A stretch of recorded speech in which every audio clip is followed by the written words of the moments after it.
Smaïl Fouad, qui est en Algérie. Alors, on va voir s'il nous entend. Bonsoir, Smaïl. Bonsoir à vous. Voilà, très bien, on vous entend. On vous voit pas encore, mais on vous entend. Alors, le temps qu'on arrive à joindre Ahmed Talal, qui est au Maroc, on le rappelle. Smaïl, comment la décision du Maroc de ne pas participer à ce championnat d'Afrique des Nations a été perçue en Algérie? Avec beaucoup de déception, surtout des supporters, des amoureux du football qui s'attendaient à une fête entre Marocains et Algériens ici en Algérie pour assister à ce CHAN et représenter dignement le Maroc.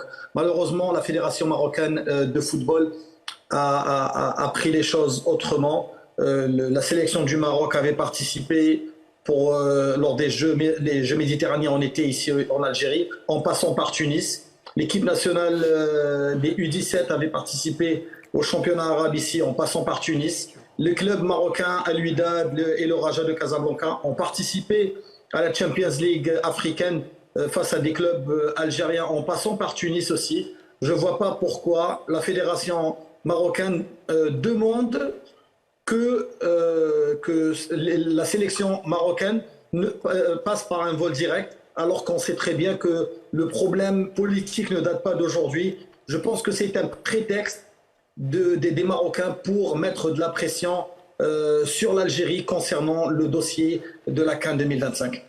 D'accord. Oui, Patrick, allez-y. Alors, Ismaël, bonsoir. Alors, les Marocains, c'est vrai qu'il y a eu le problème de vol direct, mais il y a eu également l'intervention du petit-fils de Nelson Mandela lors de la cérémonie d'ouverture qui a ouvert, je veux dire, un pan sur le Sahara, etc.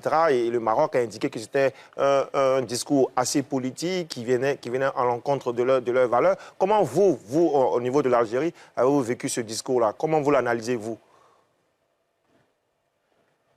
D'une façon normale, l'Algérie, c'est pas nouveau. L'Algérie, c'est la Mecque de toutes les révolutions africaines. Je pense que l'Algérie a été le support et le soutien de tout un continent pendant des décennies. Je vois pas pourquoi aujourd'hui on peut pas parler d'un truc pareil. C'est vrai que faut pas mélanger le football avec la politique, mais je pense que c'est déjà mélangé bien avant le discours de petit-fils de Nelson Mandela ici à Alger.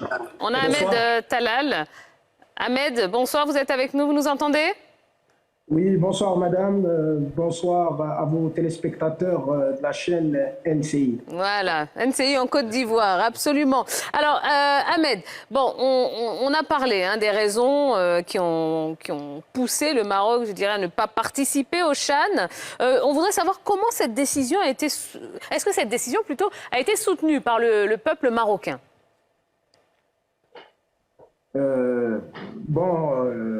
Comme vous le savez, ce n'était pas une décision prise par la Fédération royale marocaine de football. La FRMF voulait absolument participer à cette CHAN, aussi même les joueurs.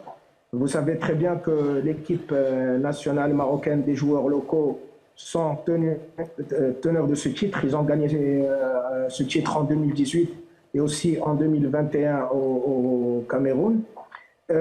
Aujourd'hui, la décision était plus une décision d'organisation que d'autre chose, car la demande principale de la Fédération royale marocaine de football était claire, c'est qu'ils voulaient que le vol soit direct du Maroc à l'Algérie, vu que l'un des sponsors potentiels du Maroc est sa compagnie aérienne principale, et du coup les organisateurs en Algérie ont décidé que le Maroc devait passer par la Tunisie, après rentrer en Algérie, puis cela les membres fédéraux de la Fédération marocaine de football ont totalement refusé ça, ainsi que le peuple aussi et les journalistes marocains. Donc c'est une décision qui est soutenue, que ce soit par le gouvernement, le peuple. Bien évidemment,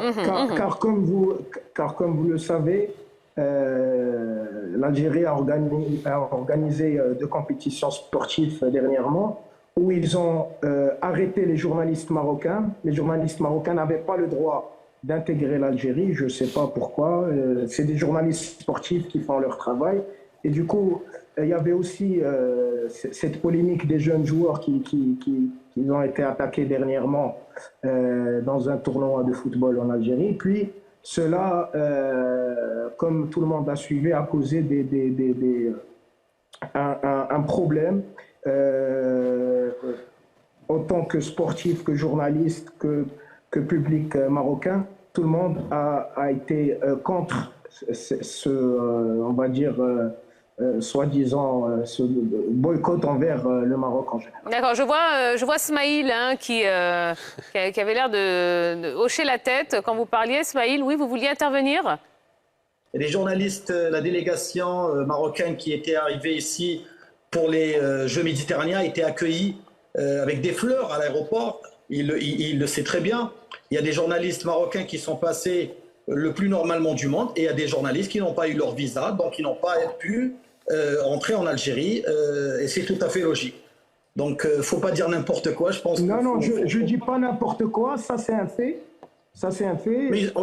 Mais, Ahmed, quand vous n'avez pas un visa, vous ne pouvez pas rentrer Non, il y avait la délégation marocaine qui a fait le déplacement à Alger. Ils ont été arrêtés. Toute la délégation, il y avait entre les Bien sûr, on ne peut pas laisser quelqu'un rentrer au territoire national s'il n'a pas son visa.